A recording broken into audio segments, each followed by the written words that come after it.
Yeah. Uh-huh.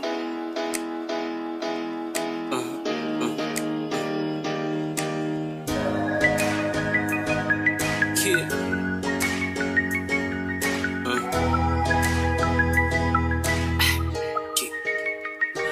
Ano ba ang dapat na gawin upang abutin mga nagniningning sa kalawakan kung tawagin ay bituin? Sabi nga nila hindi kailangan magaling, basta ay kaya mong gawin. Ngunit sa buhay pag di ka nagkakulay di ka papansinin ng masa, kailangan mong aliwin ang nasa paligid mo at umasa sa komento ng iba na wala namang nakikita kundi ang iyong mali. Na kanino ba ang chance? Yan ay nasa kamay mo. Paapuhin mo ng gusto, kulangan dapat na humawak sa pangarap mong malawak man ang bukid. Kailangan mo lang humanap ng daan papunta sa iyong pangarap. Basta tandaan mo lang, madapa ka man bumangon, maludod man ay umahon, tanggapin ang bawat hamon. Kalimutan ng kahapon na nagdulot ng sakit, idilat huwag kang pumikit sa pagdilat mo sa umaga ay wala nang mapakit. Ngayon nandito at naririnig mo ba na ang dapat mong gawin ay makinig di humusga? Dahil ang katotohanan di nakikita sa mata o sa isang tingin lamang. Ngayon ay alam mo nang ako ito ilang taon ang gulang 19 kala ng iba naglalaro lang.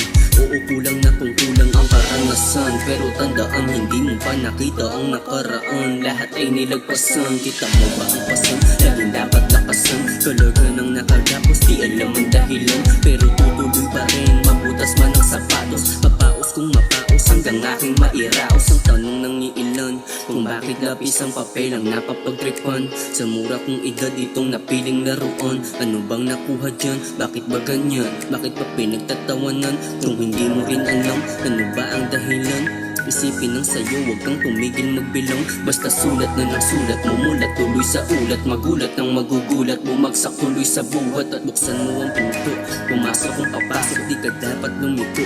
Huwag ka lamang huminto, dahil doon mo makikita tunay na pagkabigo. Ngayon ay huwag kang malito, simulan mo nang hanapin ang sayo.